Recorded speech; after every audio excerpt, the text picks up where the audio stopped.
Supreme court میں پنجاب اور خیبر پختونخوا انتخابات کیس کی سماعت چیف جسٹس عمر عطا بندیال کی سربراہی میں 5 رکنی بینچ سماعت کر رہا ہے۔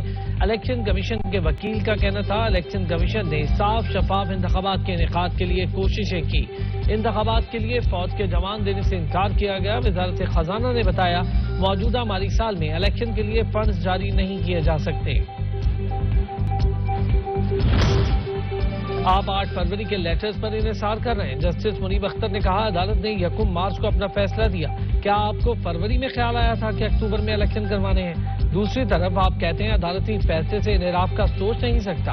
اگر اکتوبر میں الیکشن کروانا تھا تو صدر کو 30 اپریل کی تاریخ کیوں دی؟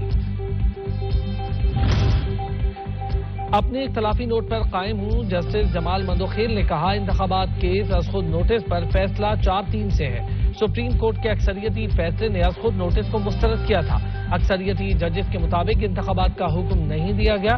الیکشن کمیشن نے انتخابات کے لیے کیسے مشاورت کی؟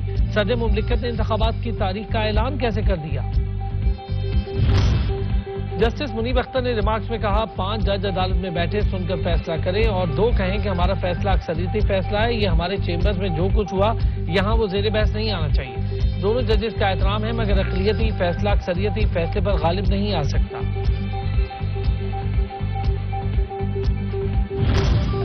پیپلز پارٹی رہنما شیری رحمان کہتی ہیں قانون کی حکمرانی کو یقینی بنا رہا ہے، ہم نے نہیں کہا کہ فرد واحد بینچ بنا رہا ہے، فیصلہ کر رہا ہے۔ الیکشن کا سب سے بڑا اسٹیک ہولڈر سیاسی جماعت ہوتی ہے، سیاسی جماعتوں کو فریق بننے کی اجازت دینا چاہیے۔